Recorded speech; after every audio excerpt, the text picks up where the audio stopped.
morning and good afternoon and good night for some of the people that are watching us at the moment. Welcome to our urban dialogue, the third one of the year. And this time we will talk about water in the city.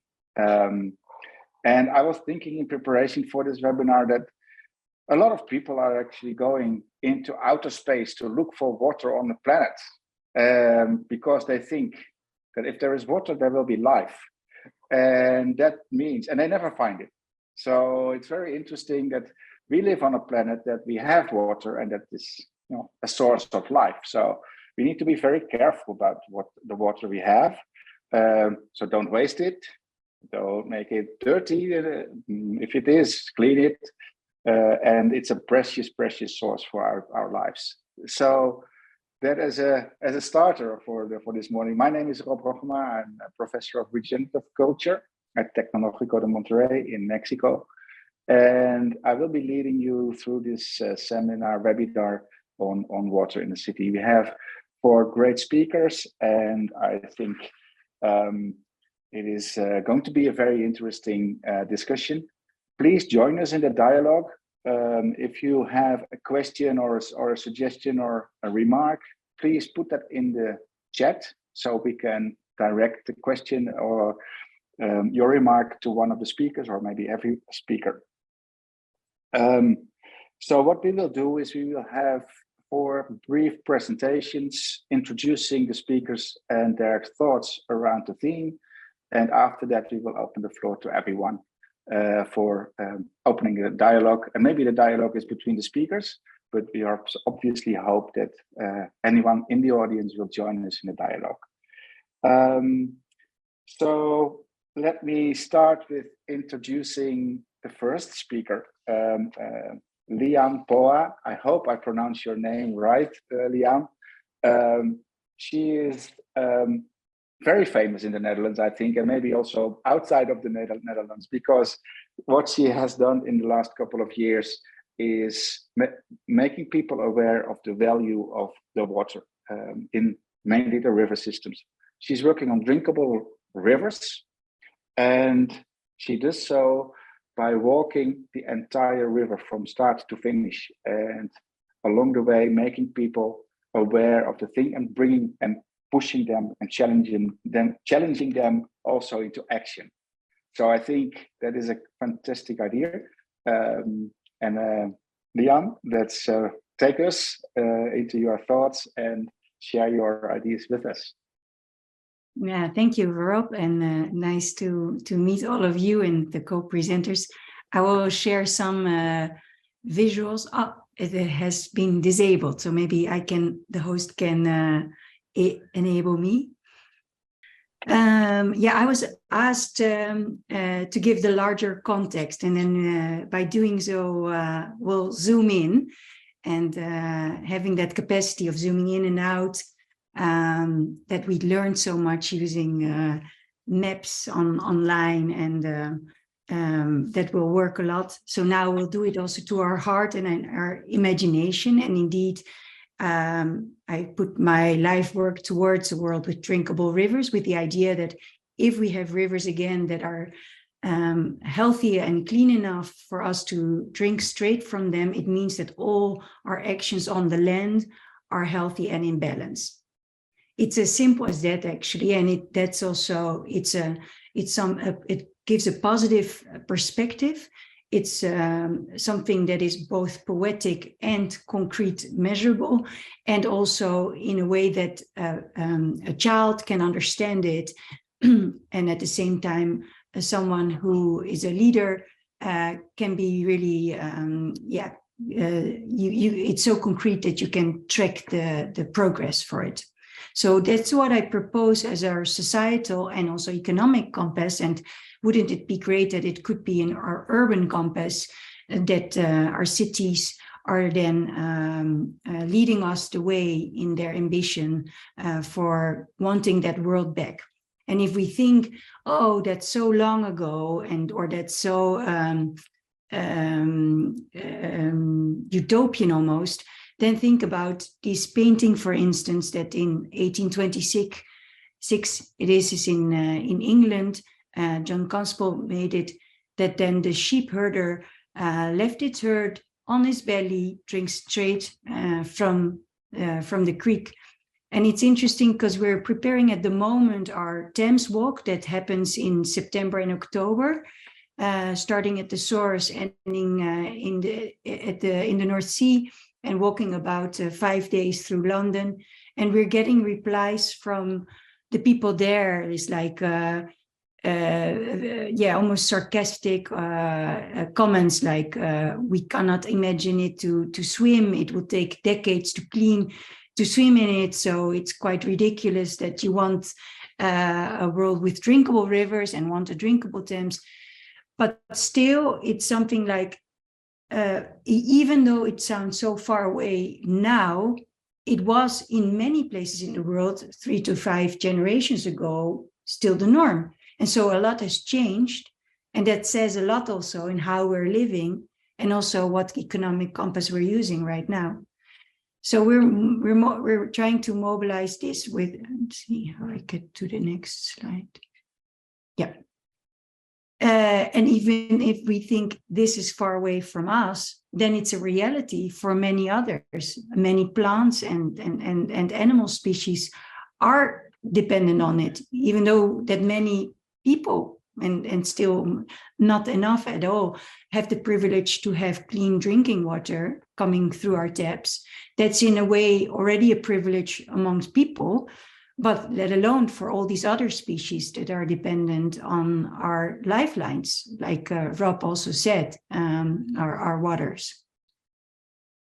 So bearing that in mind, and I promised you to zoom out, then this pattern of water being our lifeline and also our savior line, it's all around the world. And the pattern that you see to the right is the watersheds. Is this a sign that I need to stop soon? I see someone coming, Robert Parker, with a no, okay.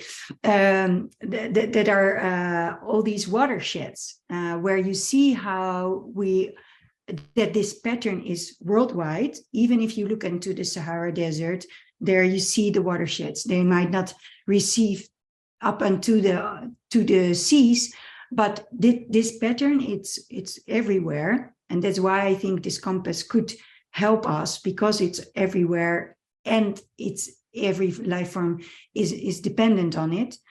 And if you were then to look at the country where we are living, or some of us are living, I think one of the other speakers, right, Matthijs, you are also in the Netherlands, then we are used to looking at the country borders, these. But if you look from the perspective of water, where water started, then you see we are for watershed rich. And then you suddenly see, if the river shows us that we are river families, this is how our river families look like.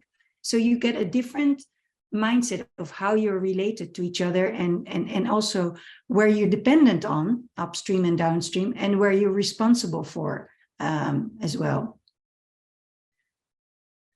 So we're already quite used to thinking in terms of indicators, where you see some of them here, and in Mexico, I'm sure there will be other species. I know certain ducks are very special. Then when they are there, they are an indicator of health, and so are these species.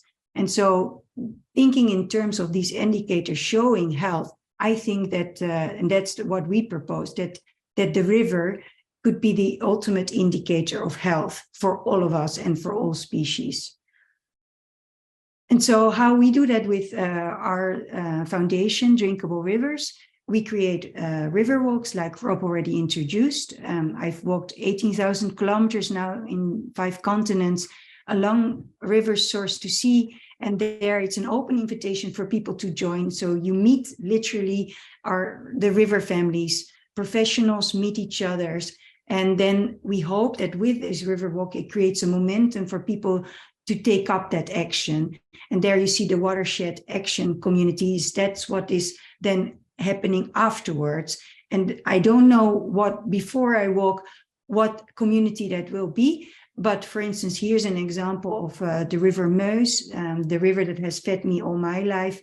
And here you see us aligned from the source to the right and then going to Rotterdam. And these are all mayors for a drinkable Meuse. So either mayors or aldermen that are now every year coming together. And we're coming this year in a few weeks' time. No, next week, Friday, we come together in Rotterdam with 100 participants from the various countries of the whole watershed. So that's very unique that on a watershed basis, we continue to collaborate then. And as we do the river walk, we make a baseline study with citizen science, engaging children to join us and look in a very integral way. The minimum parameters are the ones that are subscribed by the SDG 6.3, the United Nations Sustainable Development Goals. But we additionally to that, we look at other parameters, also at plants and more regional indicators like dragonflies. And so this is a fun way to have people experience their river. They will understand more of why water is important for life. They will fall in love with the river more by growing that experience. And I think that's all the basis for caring. And then after that, it's not only when we walk, we have a citizen science program where any kind of organization could take on, buy the toolkit, get our training, and then use our data platform to upload the data, with the idea that it's becoming transparent of what the results are. And because we do it all in a similar manner, it starts to become comparable over time when we get numbers. And then we can track, are we already getting towards a swimmable river or not? And because that would be the phase before it is a drinkable river. And so that's also something very doable, what cities can do, to say people are already swimming in the river. Oftentimes it's not allowed, either for water quality or water safety purposes. But more and more now, also with warmer summers, people want it more and more. So how can we then prepare our cities, our urban spaces, to have rivers and open waters that are healthy and clean and safe enough to swim? And when you get people in love with that water, how then what could then the drinkable river as a compass accelerate at the urban level? So this was my intro. Thank you very much, Lian. What a great idea to walk the river and make that the mechanism of introducing people to this problem that we have, but also the opportunity to do something about it. So I think that's great. One of the things that you mentioned, I really like. We need to present these kind of problems that children can understand it. So it is not something that is highly scientific and academic. No, water, everyone can understand what water is. Yeah, it should be scientifically based, like that. That's why what we show with the citizen science, like there is a metrics behind it. That we have already the parameters, we have the norms. So in that way, we know what an ecologically healthy river. It's not drinking water, right? It's not the norms of drinking water, because then our fish would die in our rivers. But and so that is the base, but indeed that we take the responsibility, and especially if there is a science community now also, that we are also able to communicate it in a very simple, understandable and enthusiastic way. Yeah, I love that idea, and I think it should happen everywhere, and we need to redraw the map of the boundaries of the countries. I mean, wouldn't it be great if countries are organized according to the watershed everywhere? So that would be a great idea to pursue, probably. Thank you so much for your introduction, Lian. We move forward to our second introduction, and that is Diana Garcia. She is a professor at Tecnológico de Monterrey. Querétaro, based in Querétaro. I understand you are currently in Monterrey, so you're very close to where I am. She is an architect, but also an urbanist. And interesting enough, currently doing her PhD in Delft, so at a distance. So there is a connection. We didn't expect that the connection was there, but actually it is there. But besides this, she also is a consultant and directing one of a few of the studios that we run in Tecnológico de Monterrey. One is called Water-Wise Cities. I think this is a great title for dealing with water in our urban environments, and a very interesting follow-up on the story that Leon told us just now. Thank you for being here, Diana, and take it away. Thank you. I will share my screen. Okay. I can. Yes, I think I can. Yeah, now you are looking at my screen, right? Yep. Yeah. Works. As a presentation, right? Yes. Yes. Okay. Well, thank you for the invitation. I'm really, really excited to be here and be part of this conversation. I'm going to talk about the fun part that we do in our studio, that actually we do a speculation about what a water-sensitive city is, especially in our territory in Querétaro. And I have to start by saying that I'm really lucky because I'm going to explain a project that are made by a really huge group of students and another professor, Rodrigo Pantoja, that has been always a part of all these speculations and projects.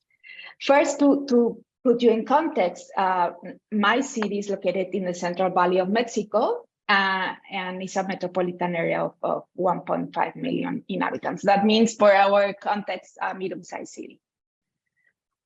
Throughout the history, water has been a part or a determining factor in the development of the city, from the historical aqueduct that was built in the 16th century to the contemporary aqueduct built in 2015, and nowadays we are building another one. So this idea of water and the city, it's really embedded in our history. But also, we are facing really the expansion of the city has created increasing demand, of course, and by the end, an hydric stress. Well, this hydric deficit basically is quite huge. The use of water mainly in our metropolitan areas based on industrial use, and only 30% is used by urban areas. But we have a really deficient infrastructure that produces 40% of the water leaks. That means that the infrastructure is quite old, but also wastewater is considered a waste, and that is a huge opportunity. Actually, what you were saying, Rob, about the territory and the limits of the territory, actually, it's not planned. It's not planned and think and recognized by the region, by the bio region, that causes a lot of problems. And because it's not understood as a bio region, it's affecting and destroying ecosystems in different scales, but also missing those opportunities to recover those ecosystems.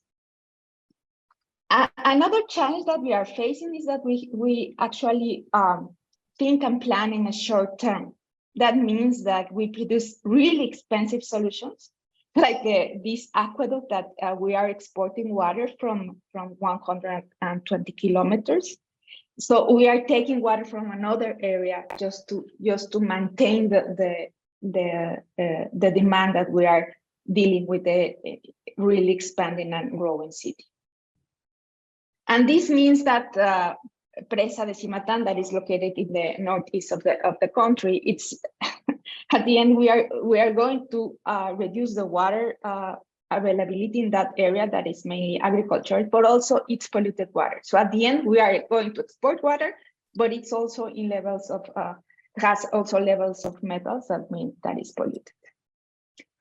And well, furthermore, the economic model is based on a resource extraction, where agriculture and industry are the main consumers of water. Without the strict control and regulation, the problem here is that wastewater is considered a waste. It's not a resource, and that cannot be, actually is not, is partly used, but it's not recycled. And also we have a damage system of polluted water bodies, as Querétaro River shown in the last reports. We have this is basically the river that crosses all the city, and you have these illegal disposals of wastewater, industrial wastewater. Regulation and urban policies are perhaps the main challenge, because we have a weak and permissive legal framework. Actually, we just had a new state water law that it kind of attempts to regulate water, but it's still on the hands of the developers, and still it's kind of the manage and the regulation is at the end really weak. So this is our landscape. This is the landscape of the Diana, yes. Can I ask you, because you are in a sort of presenter mode, the beautiful image that you show is a little bit smaller on the screen as we see it. So maybe can you change that into full screen? Oh yeah. I think you need to do that in your presentation. Like this? Much better. Fantastic. Yeah? Okay. Yes, excellent. Great. Thank you for letting me know, I think. Okay. So this is the landscape of the hydrogen stress. At the end, this is this landscape is not only on the vulnerable areas, but also in a wealthy neighborhoods. Sorry, now I have to. So this is another flooding area in the city, that this neighborhood, for example, it's flooded to 2 or 3 times per year. So they are already adapted to these days of flooding. But also we have drought, and it's quite visible, especially in the last years, and a completely polluted system. This is a canal that is really close by, actually, to our campus. So this is water that is already blocked by garbage. So the question, what should we change in the rural planning, and so better water system can be created? This is perhaps one of the questions that we state in the studio. We work with 3 different understanding of future. The probable one, the one that if we don't take action, that will happen. The possible one, that means that we are acting on it, and the desirable one. I always say that desirable futures are the ones that designers are empowered to vision and to think. So based on this, what we have explored is what does that mean? What water as a driver for prosperity means in our city? What a resilient city is? How the connection of the Querétaro and the river should be? What is a water-sensitive city? And what is a dry sponge city in our context? What those principles and what those projects should be. So we came up actually with concrete strategies on different scales, working with this possible future. So we do a negotiation between the desirable and the possible. And we came up with 100 projects, actually, speculating the possibilities of different sites in our city for this idea of water-sensitive city. This is available online, so I can share it if you want to look at the different projects. So this is an example of the projects that we have produced in the studio. They come from different scales, and from a really district, industrial, post-industrial district to a specific historical district or neighborhood. I will just go into 3 different projects really fast. First one is it's a project that is developed nowadays, and actually it's quite interesting because it's located in the Salitre. That is a traditional neighborhood that is already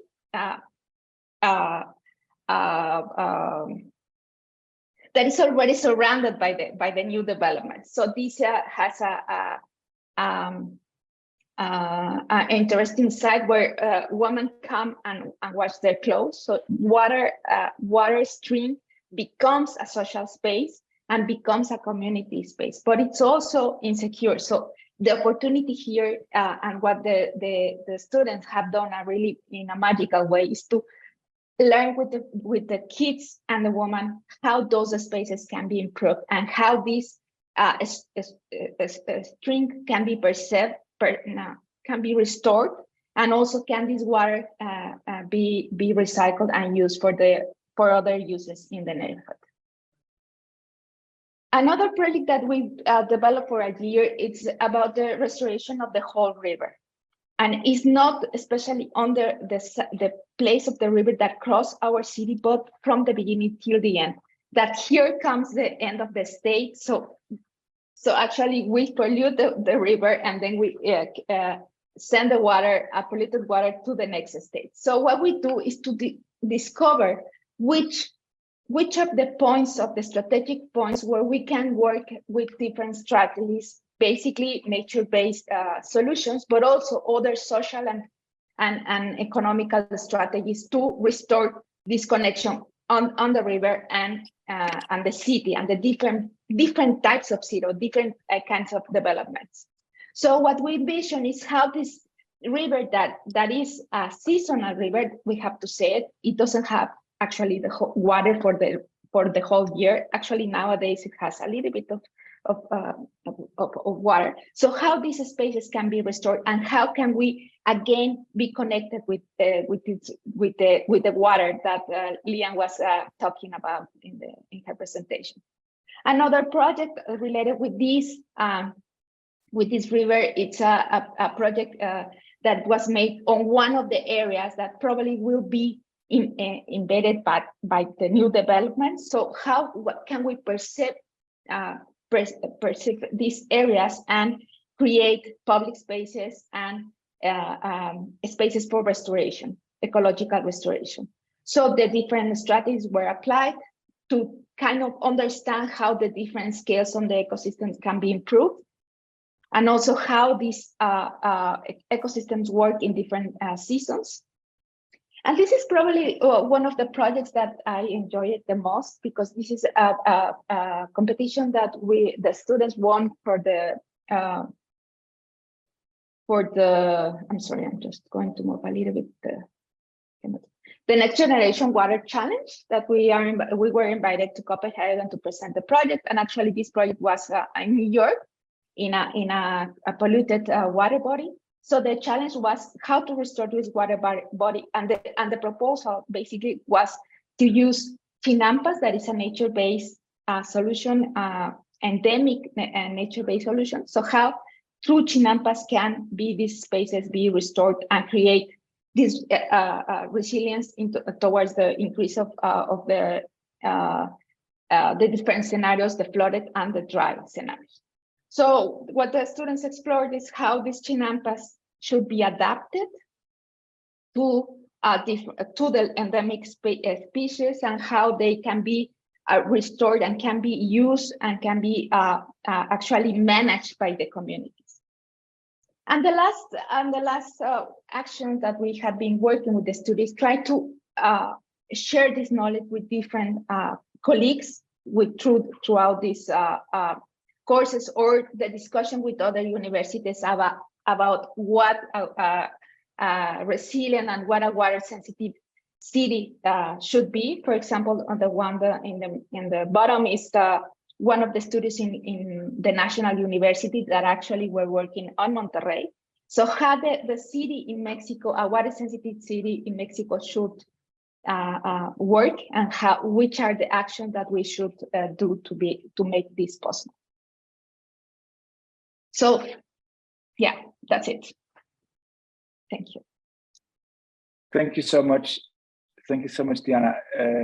Very interesting your work in not only Querétaro, but a lot of things that you do are based in Querétaro, of course. I think one of the things that you mentioned is one of the causes maybe of the problem that the lack of recognition of the boundaries of the water system, no matter whether they are in urban or rural contexts, and the connections between different places in the water system. If you don't recognize that there is a relationship within one watershed, water system, then you never will find a solution, I think, for the future. And the other thing that was struck my mind was the connection that you make between the idea of reusing wastewater, cleaning and getting that back into the water system, in order to mitigate the big differences between flooding and droughts. So there is sort of connection between water quality and water quantity. And I think it's a perfect, let's say, a connection also with the story of Lian, talking about the river system as a whole, and you take that as well I think within a very difficult context. In urban context is as difficult as in rural areas. So thank you very much. Thank you. In the meantime, if anyone in the audience has a question or a thought or want to discuss something, please put that in the chat. We will see those questions and direct them later on in the discussion. So please feel free to send your questions and suggestions. Then we can move on to our next guest, and that is Matthijs Hollanders. He is a landscape architect and graduated in Delft. At the moment, he's working in, I think it's Rotterdam, working at the office of the Urbanisten, which is called, in English, it's the Urbanists, as you would say. Probably in Spanish, it's something like Los Urbanistas. And I guess that Matthijs has an interesting viewpoint from an ecological background. So how do we create a water system that is also very valuable from an ecological point of view? Both for humans, but basically also for non-humans, because they need to live together in the landscape.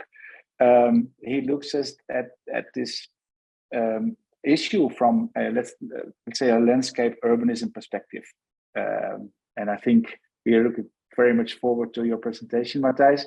Matthijs and I worked together in the past on a very interesting project we did in the north of the Netherlands, which recreated the natural, I think natural pathway of a river over there, with lots of benefits for the landscape. So I'm very curious to find out what you're working on today, Matthijs. The floor is yours.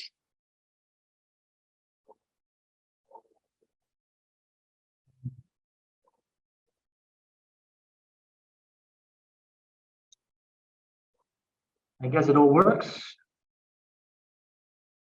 And well, hi everyone. Yeah, as Rob said, I'm Matthijs, and I'm working in Rotterdam at the Urbanista now already for almost 3 years as a landscape designer, not yet a landscape architect. In the Netherlands, the title is still achieved when graduating. So, but that's coming soon. And at the Urbanista, we work on the urban landscape, and that's also really how we see it. Our urban environment should be a landscape, and not only a place for people to live, but also for other organisms, and so animals, plants, insects, even up to the tiniest beings in the soil. So we do urbanism and landscape architecture, and this is a quick overview of the projects that we do. It's going from large-scale projects, more strategic documents, up to really well, designs that are also under construction and also already been made. And I want to start off with the first project that the Urbanista did. It's before my time, but it really shows well, our view on water and how to deal with water And it's that we should integrate it in our cityscapes. It should be visible and not anymore something that we just drain down, get rid of, because it's valuable, as Rob already said in the introduction. We need to store it. And it started off with an idea for Water Square, and there's also a really nice graphic novel made, actually as the first project to only explain the idea, but it became reality in Rotterdam, just around the corner. And it's a large water basin, which is a place for temporary water storage. So you will have water that falls on the roofs, and that can be collected, and it's going through gutters towards these three deepened places in the center of this building block. And it's schools around it. It's not a place where people live. Around the corner there are some residential buildings, but the buildings directly around it are mainly schools.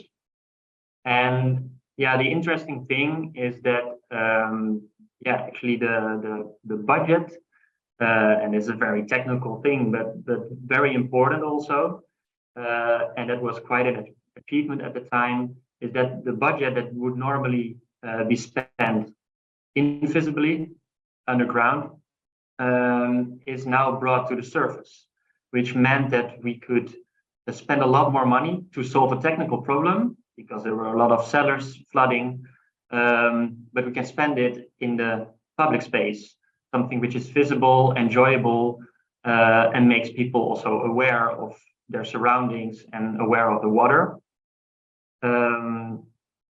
And so it's no longer a place where, cellars flood, or in the best case, the water is just drained down without noticing it, but a place where during heavy rainfall, these squares will fill up, and people will experience it, that the water is visible, but in times of drought, or when the rain is gone, the water will fade away, and it becomes a very nice public space where you can have gatherings, parties. A lot of skaters use the area. So it's a combination of spatial design and a technical solution to give room to water. But of course, this is just a tiny project still, and there's a lot of big problems around the world. And especially in the case of the Netherlands, water is coming from everywhere. It comes from the sea, so we have to protect ourselves. And at least 1/4 of the Netherlands is below sea level.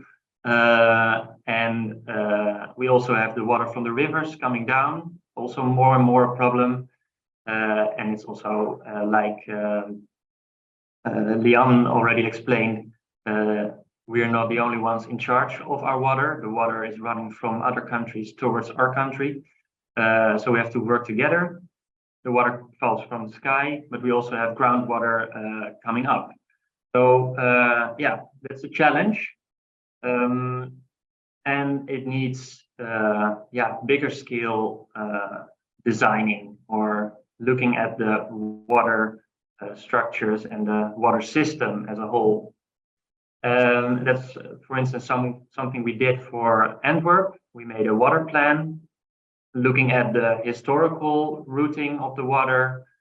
Can we bring back these former structures, the natural way of the water flowing, bringing back meandering brooks instead of canalized straight lines that are very economically useful, but not the best, and also reducing the amount of water that we can actually store, and it only brings the water quicker to the sea, which only increases our problems.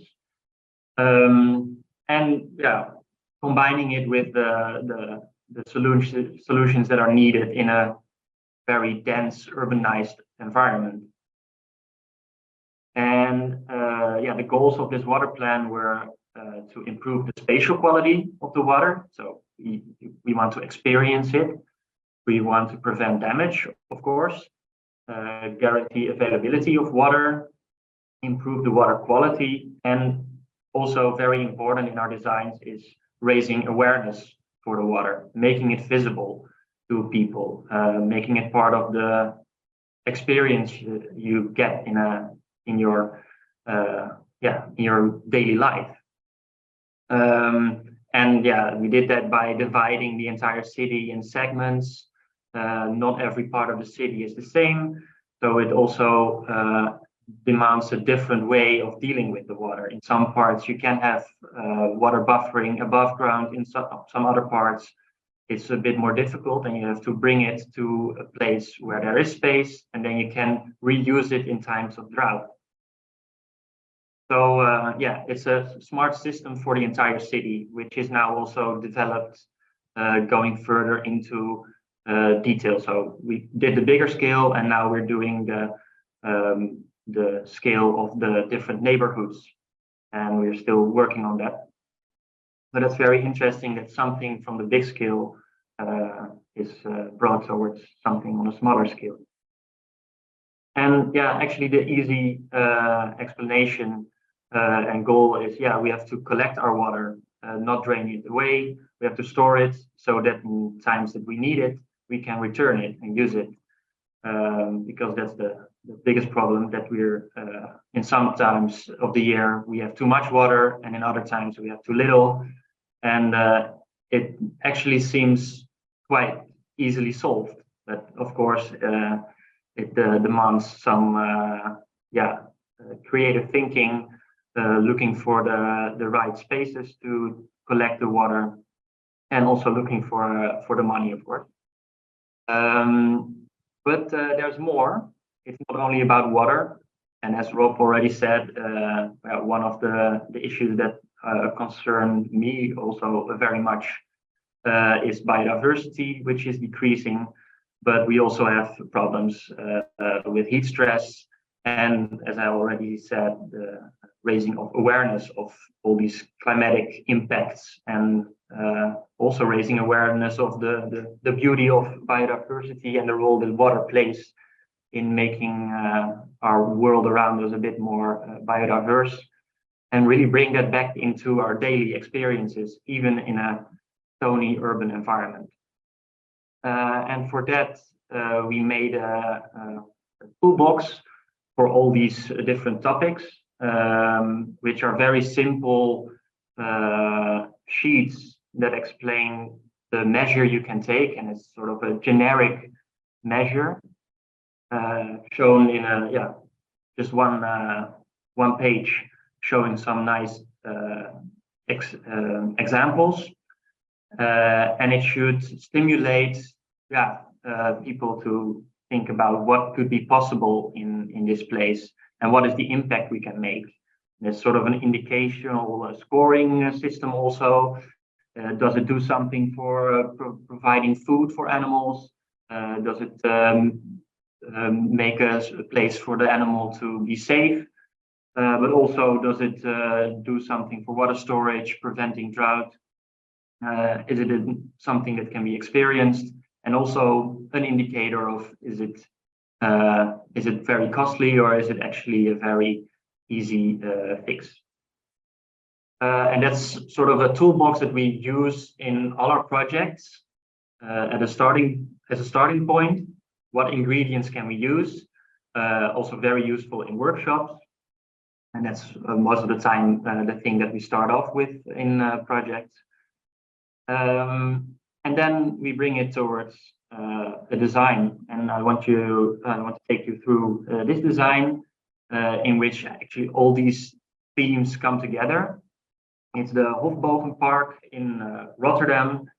Not yet there. It's still in design phase, but soon to be a part of it is already soon to be made.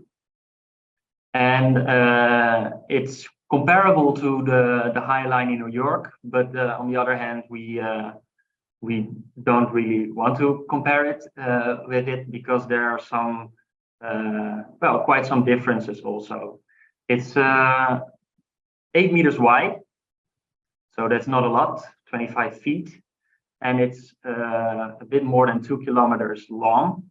So it's the longest and smallest park of the Netherlands, at least.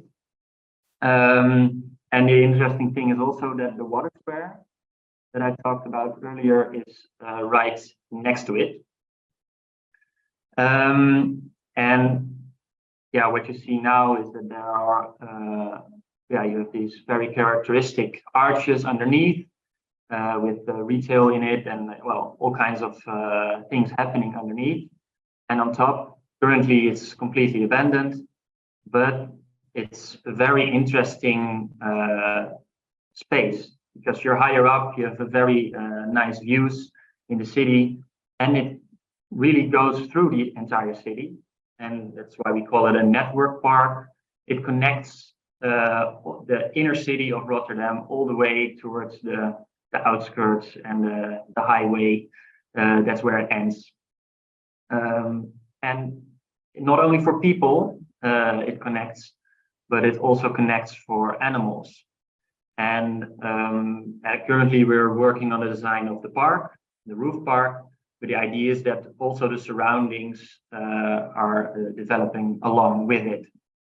And I really like this image because it shows our approach to the city as a landscape, that actually the entire surface, also the buildings, the roofs, the facades, are part of this landscape.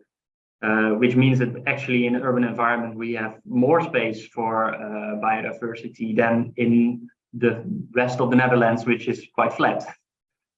So a lot of opportunity to make more of it. Yeah, as I said, not only for people, but also for plants and also for animals. We even have in one of the stairs next to a more ecological connection next to it, we made a stair for the hedgehog, so that even the not flying ones are invited to go in the park. Of course, we need to see if it works, but yeah, as long as we try, there might be a chance. And if we already decide that it's that they're not welcome, then they're definitely not going to be there. So that's I think a nice addition, and also one of the differences to, for instance, the High Line, a different approach, that it's inviting for everyone, and it should really be a neighborhood park to connect all the neighborhoods to this central axis, green axis, but also a blue axis. And here it becomes really interesting, again, going back to the water square. The water square was designed to store water, and in really heavy times, the biggest square would completely fill up. But afterwards, this water would be drained away anyways. So it was mainly to solve a problem, and then in the end, it would be drained away. But in the design for the Hofboven Park, we integrated the water square again. So this water is now brought up to the park. There it's purified, and it's gonna be purified, it's not there yet, but it's gonna be purified by the planting, and by purifying it, it's gonna reach the quality, the water quality that is demanded to bring it to the seasonal storage in the ground. So we can fill the groundwater. We are allowed to fill the groundwater, and it also allows us in times of drought to pump up the groundwater to water the park. So it makes the bigger system work, and makes it a smart system, and really using the water that we have in the city. It's a climate sensitive park with space for water, for animals, for people, all the things that we have in our urban life get a place in this park. And I think that's really nice, and it's a good example of how, what I showed earlier, all these tools or building blocks that we can use, how they can land in a spatial design to make it experienceable for people. Yeah, I'm through. This is the nice team of the Urbanista working in the sponge garden, because that's also something we have next to our office. It's a garden where we do experiments with different types of soils to see how they absorb water, what the sponginess of the soil is, how we can improve it.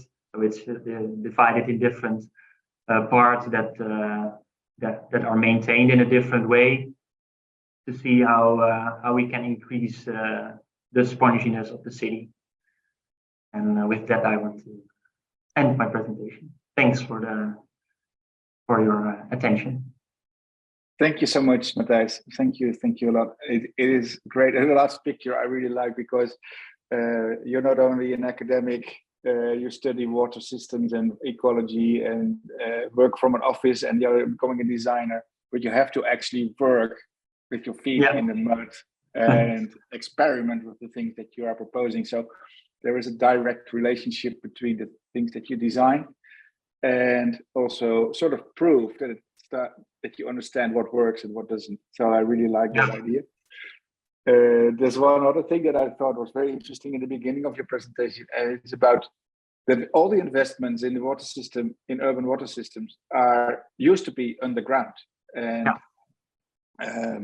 with this sort of change in perspective, you kind of brought that to the surface. And I think that is a very important aspect to make it happen. I mean, it's all too easy to just get rid of the water in a technical system, which costs a lot of money, and nobody actually knows that it costs that much money. But to make it visible again, you can have a double agenda, so to say, to create, a good technical system, but also a very natural and visible system. Yeah, so because it's still quite technical. Yes, sure. But in a different way, and it's also more flexible. And I think that's also an important thing to say, that by bringing it to the surface, it's becoming more flexible, because otherwise, it's deep underneath the ground. And if it's too little, with our climate change, we don't know where it's going to go. We might have to dig it open again and put a bigger pipe. And we think that it becomes even more expensive. Yeah, and it becomes even more expensive. So we're on the wrong track. Yeah. Great. Thanks.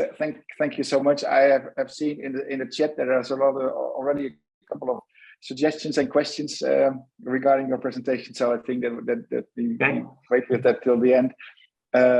And there is a very lively discussion going on.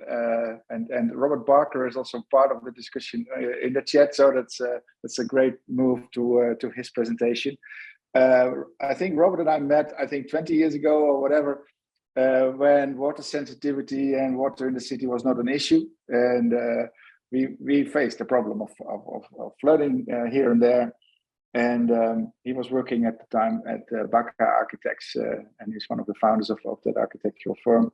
Later on, he moved to Stolon Studio, which is providing advice for cities, but also broader organizations on how to design climate sensitive neighborhoods, cities, etc. But also, he told me just in the conversation we had before that his office is also doing quite a bit of design and research, and I think that is also a very interesting combination of things. Robert, I would say take the floor and share your thoughts with us. I'm really looking forward to your ideas, and take it away. Thank you very much for the introduction, Rob. Yeah, 20 years ago, it seems a long time. I'm not sure that water in the city wasn't an issue, but I think certainly making people aware of it was an issue. So it's great to see actually there's so much of an industry has grown around it, and how much people have embraced it, how much is actually already starting to transform spaces. And I remember the Urbanist project when it first arrived. I remember the comic strip and things, and it was one of those ones that you just sort of said, I hope they do it, you know, because so often these things, they're great ideas and actually they don't get delivered, and then, you know, it gets kind of lost in the ether. And I think it's really interesting because it is actually understanding the success of a project and the failures of a project is crucial. And for a long time, architects, especially, that's what I am, and I'm an architect, have been notorious for almost denying their failures and only ever looking at the most positive aspects of it. And we've been much more open as a practice in talking about things that haven't succeeded. And so, you know, it's great to hear you sort of experimenting and others experimenting, walking the walk and doing the talk, because we haven't got time to mess around and lie about it. We just got to be honest what works and what doesn't. So this is a recent projects I've been working on. Pretty much every project's got water in it. I mean, it's ridiculous to say that as an architect you can avoid it. I know there's the simple thing that actually you have to have drainage and so on, and even that has changed. But it's the point that that everything you deal with it in terms of building is about how the water hits it, where it goes from there, what you deal with, what the landscape sits around it. And we can no longer just act in a silo where we sort of see a building as sort of separate to the landscape, or the landscape is done at the end of it. And whilst these are all kind of very urban examples here, you know, it's still about trying to find that space for that landscape around the buildings. And I guess probably the one I'm most is most seminal in terms of our work is the one in the middle. That's what encouraged my wife and I to set up practice together. And that's our first development we did. One of those examples of where you keep talking to people about the importance of suds and putting green roofs on things and stuff, and everybody says, yeah, we can't afford that, we don't want to do that. So we just decided to do it ourselves and show people what it could look like. And it's a great success. In fact, I need to update the photographs because it's completely covered in greenery now, and it's now more of a management landscape issue, as we've got plants all over stuff. But it's a joy. One thing I would say that we got wrong is we underestimated the overheating, and last year was really hot. But we've got some new measures to deal with that now. But we take it very seriously on all of our projects. But the other thing is I've been working on built projects that deal with flooding and water for a long time now, and I'm pleased to say I've done one of those sort of examples of the different typologies now. So you know, when you talk about the idea of different solutions to different problems, of course, in terms of built solutions for flooding, there are many different ways to deal with it as well. Things like just elevating a building up above the flood level. You can put flood protections on things. You can keep the water out. You can let the water in, and you can even, to the most radical extreme, have a building that actually floats on water or floats when it needs to. And you know, I've done both of those examples.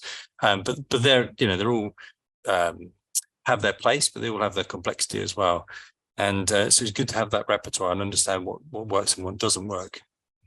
I keep meaning to get rid of this video. Actually, this is an idea for a floating village that we developed when I was a backer for the Royal Docks. It was all about sort of creating a whole approach to building on water rather than just extending the city out into it. But so I've done a lot of research work, and we continue to research because it's essential. And you know, we're currently working on a sort of project integrating biodiversity, because actually we see that as a sort of natural extension to blue-green infrastructure. And equally, you know, I'm old enough now to see the difference in when I was growing up and what it's like now in terms of the amount of wildlife that I see even in the city. And I was reading an interesting statistic which referred to the fact that actually cities are often almost sort of excluded from the idea of wilderness and biodiversity, but actually there's more variety of plant species by something like about 100-fold compared to the rest of the country in the UK, because of course it's not just about native species, but about all of the other species that are brought through cultivation and so on. And that makes up for the variety and interest as well. So we don't necessarily have to always obsess about the idea of native, but it's about thinking about how to integrate things, how to plan for the future and so on. So biodiversity is really important in our urban areas as much as it is in our peripheral areas or our landscaped areas around the cities. But the one I find really interesting is this in use, this sort of fourth one down, this idea of actually assessing a project and its success. And so we've now made that a staple really of our projects to sort of keep coming back to them and see what's worked and what hasn't worked. And landscape is equally just as important. So in our own place where we put these big mesh planters on the outside of the building and grew climbers up them to provide shading and character and biodiversity, we found that some of them really didn't work well. All of the guidance on how they would grow and the spread of them, of course, didn't make any sense when you put them on a vertical pier, which is about 0.5 meter wide. They just shot to the top, and then there was no leaves at the bottom, so we had to start changing them and adapting it to suit. And we found ones that were evergreen were better because they kind of, well, it's a lot less maintenance for a start, but it kind of worked better over the long term. So we've all got lots of examples of flooding, and I think that you will think of flooding in different ways, but the reality is that when you're flooded, I don't think you care really where the water comes from. It's pretty devastating. It's not this idyllic image that in a way of the sort of beautiful blue that reflected from the Hurricane Katrina, but it's the foulness that's sort of carried through underneath all that water, and it's easy to forget about some of these and focus on one or the other. And for a long time, the focus has been on fluvial and tidal, sort of river and coastal flooding. And it's only in those last 20 years, as Rob was talking about, we've really started to tackle some of the other pertinent issues: sewage flooding, surface water flooding. This is an example just from a couple of years ago where you can see the depression in the road where the waters had nowhere to go. And this is becoming a regular event in London and across urban areas. So it's sort of trying to find solutions all of this. And there's no wonder that it's a problem, because, of course, you look back at a map, this is a map of London, you can see intensification. And we have policy which is about trying to increase the density in a city for good reasons, because it has sustainability objectives in terms of active travel, walking and cycling. It's about providing access to existing facilities, schools, shops, and so on, reducing the need of the car and so on. But of course, it means there's pressure on that remaining space to actually absorb water. And at the moment, the predominant focus is on green roofs, but I don't think it's the sole solution, because actually we do need to have a mixture of them, particularly if we're talking about biodiversity. And of course, we look at it in terms of the context, because it's great having solutions at the building scale, the neighborhood scale, but there's also that role at the wider scale. So it's useful. I'm not going to talk about it because I think others have talked about that more, and really focus on the architecture. So see, these are some of the sort of solutions I've mentioned: avoiding flooding, raising above flooding, or resistant to flooding, and so on. And I like these because they're a bit like the sort of children's diagrams. There's little cutaways and so on, where you get a bit of information about it and how people might live in the event of a flood and things. And obviously they have that idyllic blue water, but of course it isn't like that. And some of these really kind of make more sense for an existing building than for a new building, but they all have an impact on the environment around it. And the difficulty of flooding is that you are designing for something that may not even ever happen once in the entire lifetime of the building. And yet it has a profound impact on the environment in which you're designing.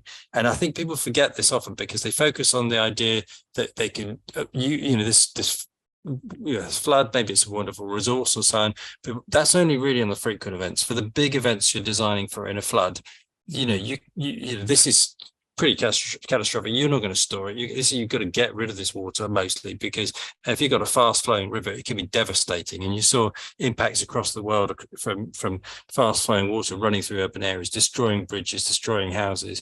It's a killer.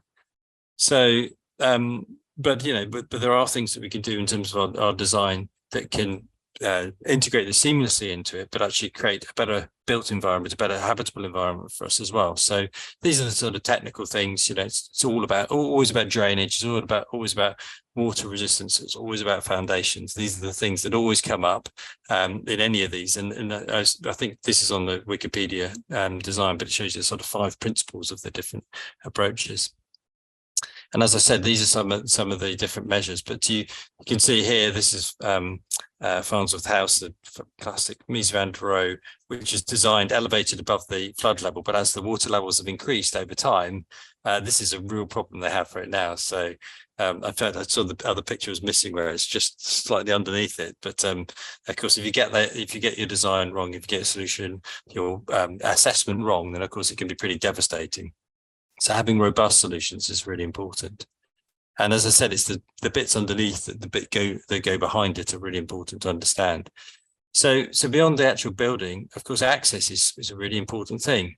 It can take about 300 mil of water, a foot of water before a car starts floating.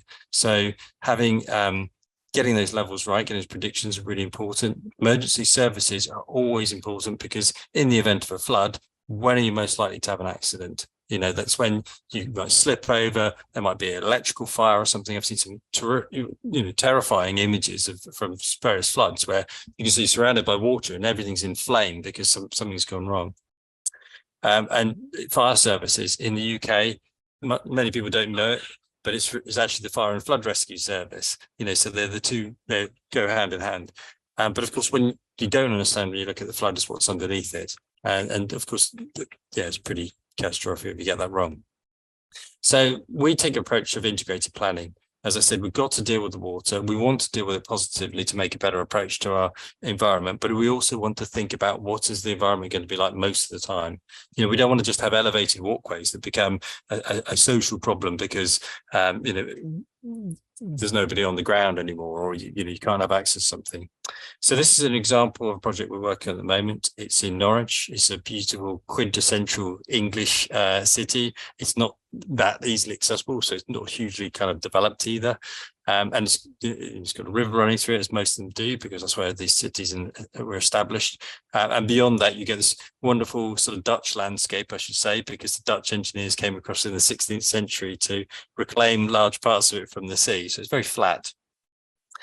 And it suffers from the classic too much or too little. So the last big flood was 1912, so you know, about 100 years ago. So in theory, they should be due another one, but obviously it's probability, not time period. But they also suffer from too little water. So we have a sort of annual issue with a shortage of water and really having to reduce the amount of water consumption in the building. And there's other persistent nagging concern in the background, which is actually you could just have a huge event at some point, in which case the whole city could be flooded. So here we are. This is our site. It's in East Norwich. This is the catchment for the River Wensum, in which it sits.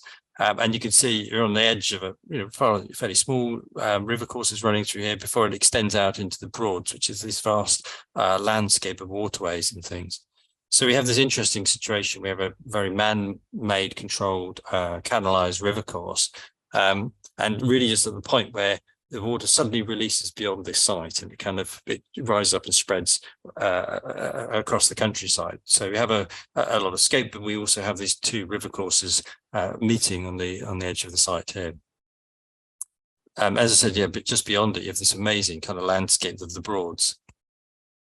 So when we look at flood risk, we're trying to not just establish whether there's at risk of flooding or not, but actually it's that probability, it's putting a hierarchy to it. And this is standard UK approach. I remember going to Dordrecht years ago and talking about the idea of setting low, medium and high risk. And they thought this was fantastic because, you know, it was either in Holland, it was either at that time, it was either, you know, behind a dike or in front of a dike. And for us, it was just natural because we live with floods in the UK. We have them all the time. But in Holland, it's almost like the floods have been dealt with. They're engineered out.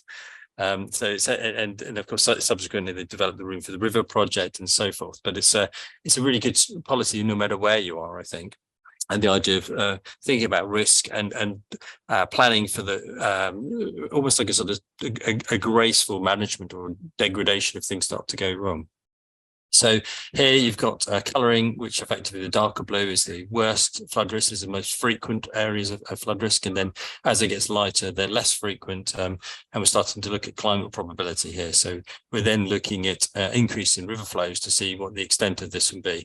And the interesting thing actually is the level difference on this particular site is fairly small. It's only about 0.5 metre between the more frequent and the more extreme.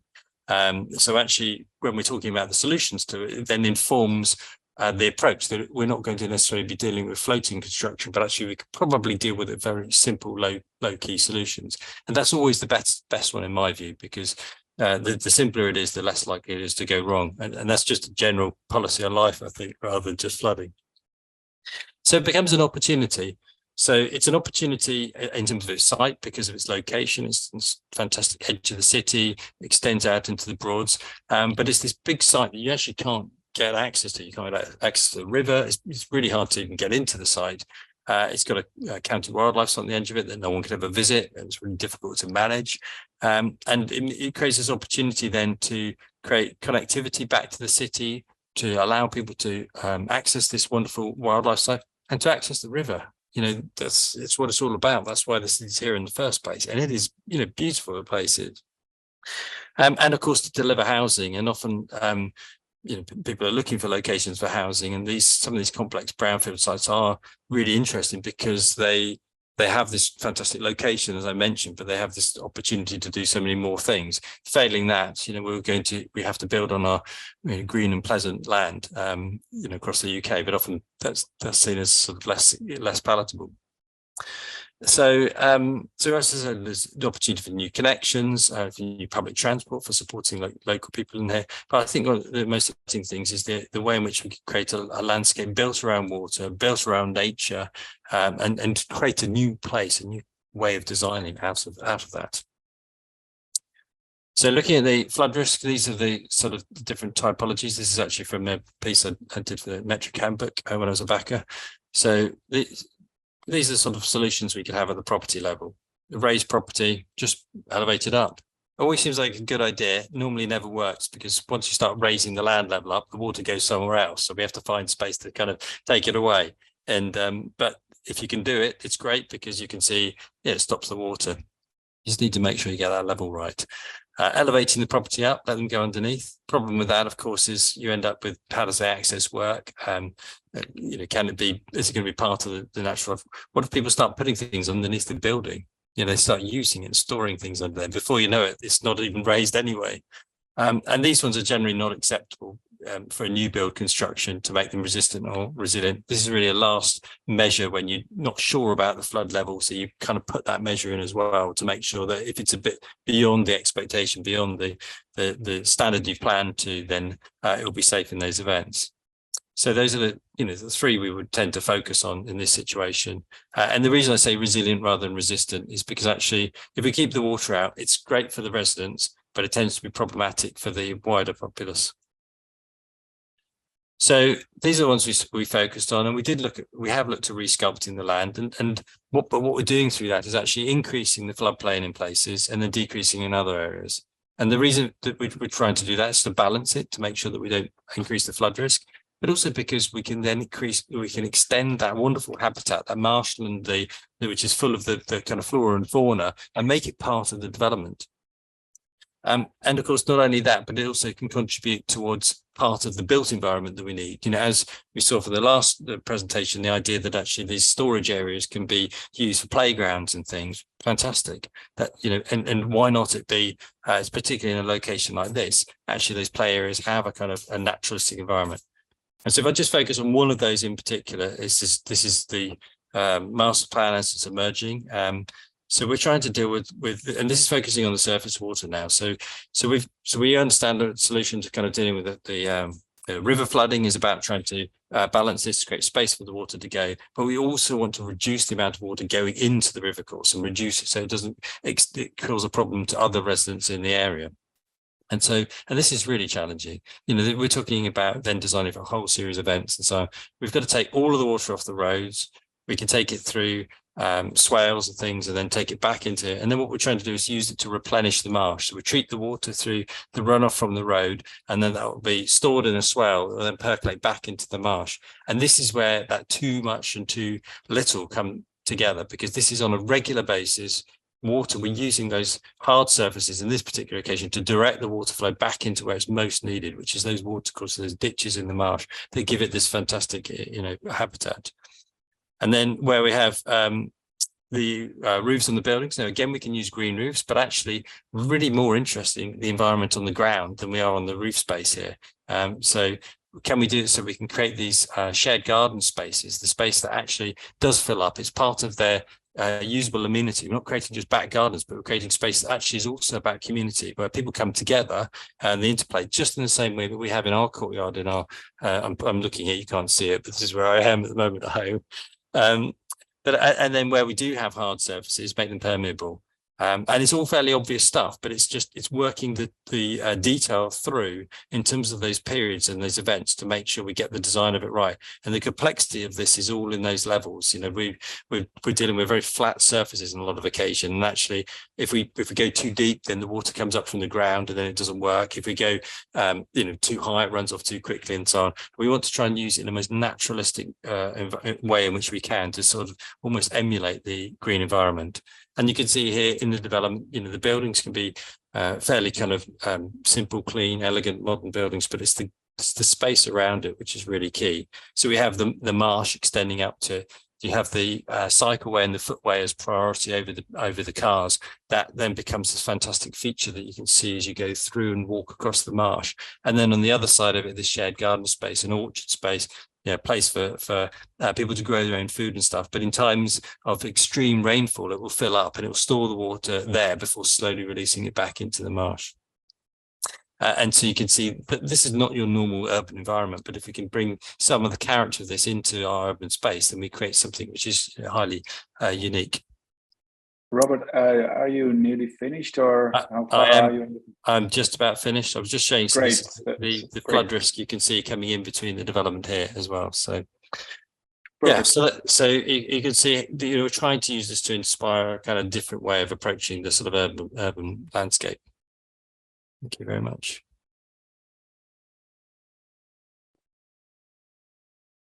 Thank you very much. Sorry. Already, I didn't know that you were nearly finished. Thank you so much, Robert. Very interesting, and also, the integration with the built environment. I think it's a specific point of attention that you have. I think it's great. Thanks a lot. Thanks a lot for being with us. I think we move to some of the questions that we have from the audience. I think it is a very lively discussion in the chat, but. No matter that, one of the things that is coming back a couple of times, and is maybe a question to a couple of the speakers, that is, we were talking all the time about, most of us are talking about, there is always an abundance of water, or there is water nearly always. How do we use these kind of principles that you have presented in arid situations, in conditions that hardly have any water? Can we use the same principles, or do we need to have a complete different approach?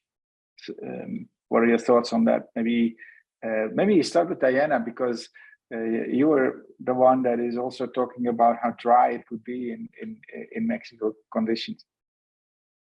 Yeah, I think it's a really good question. I think all strategies should be adapted to the specific conditions of the climate and the territory. For example, soil, the retention or even the erosion of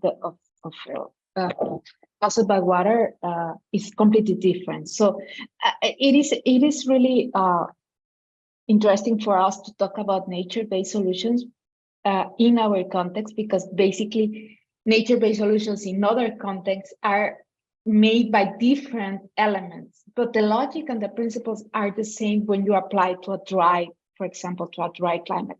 It all depends on which strategies, but it has to be really related with the conditions of the climate, but also how can you adopt, how the communities can adopt those strategies, because it's not only by providing infrastructure or providing the spaces, but also how the community can adopt it or even maintain it, or even like what Liang was showing with the river, How can the communities can be more close to water that here is invisible? We have the drainage system, but it's dry. It's a dry river.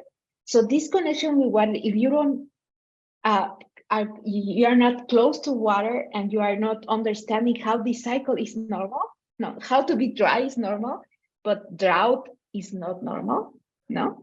And if you understand this cycle, then you can be connected more easy, and you can be aware of how you use and how you waste water. So in a way, it has to be adapted and also connected with the community. Awesome. Thank you, Dan. I think that is a really good bridge to another question that we had about involvement of the community in. I think Horacio was mentioning this as a question. The solutions are there. I mean, they're designed, we can imagine them. There are technical solutions, there are more natural solutions, anything. In what way can we actually actively involve people in realizing these solutions or be part of that solution?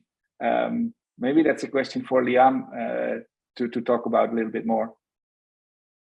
And maybe, thanks, maybe a bit in response with combining that previous question, because I think that more and more becomes, even where places where water is quite obvious, we do get this water stressed periods as well, is, for instance, to make people more sensitive about the small hydrological cycle. So the small hydrological cycle that is stirred with vegetation, trees, plants, and the herbaceous undergrounds, so that we're not only thinking about the large hydrological cycle, the ones that we learn in geography lessons at high school, but that we're very becoming aware of how that very, say, more live green areas are part of this the general pump of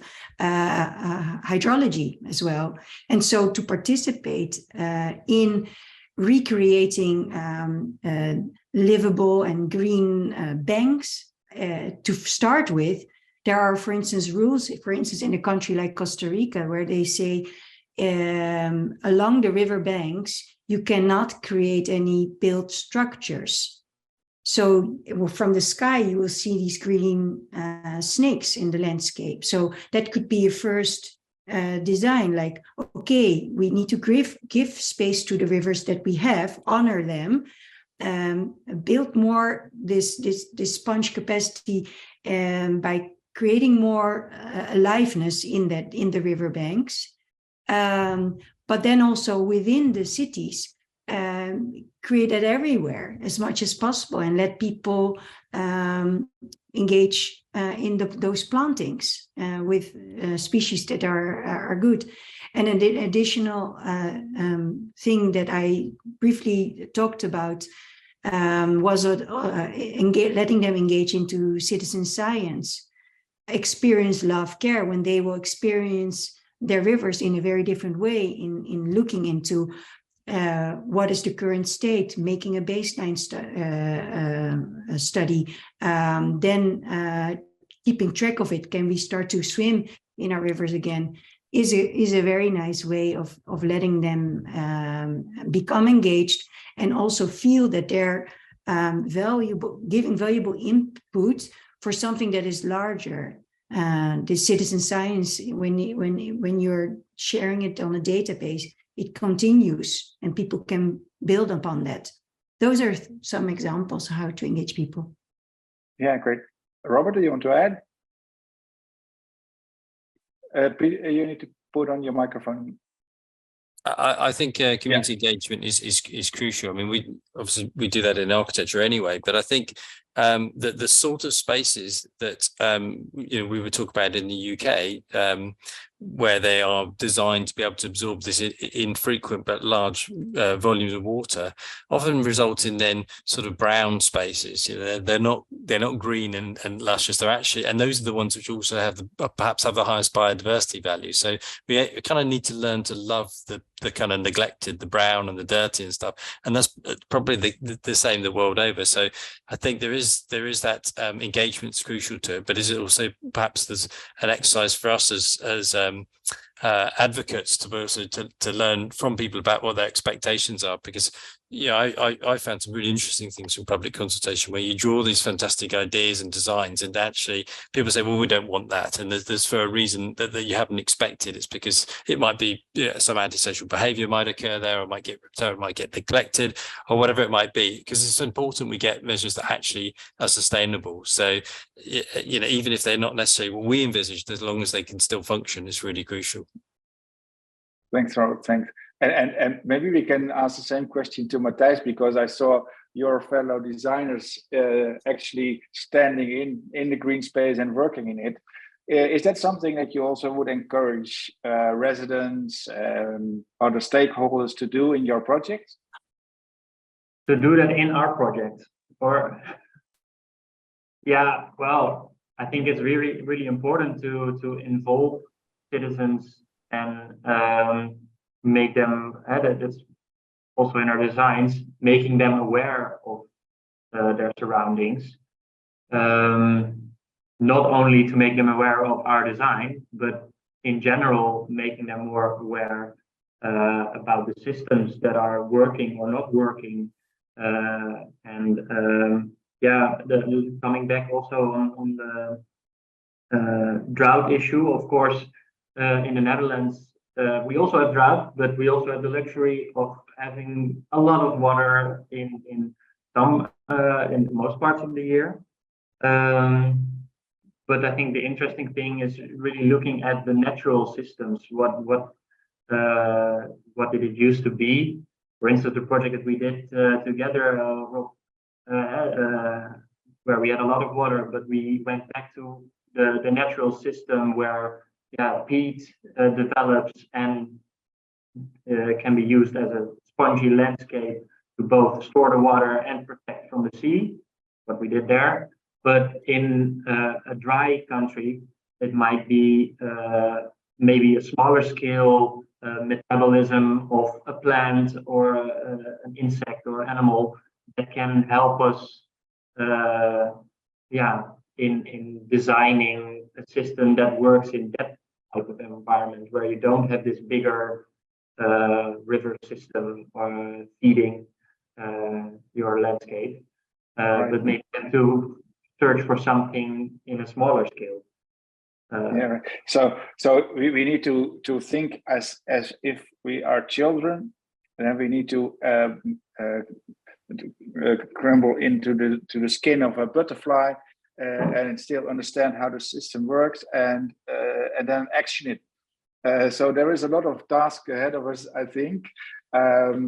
The interesting thing is there is a combination of understanding what's going on academically, scientifically. We need to know what is going on, use citizen science to get more data and understand the system better.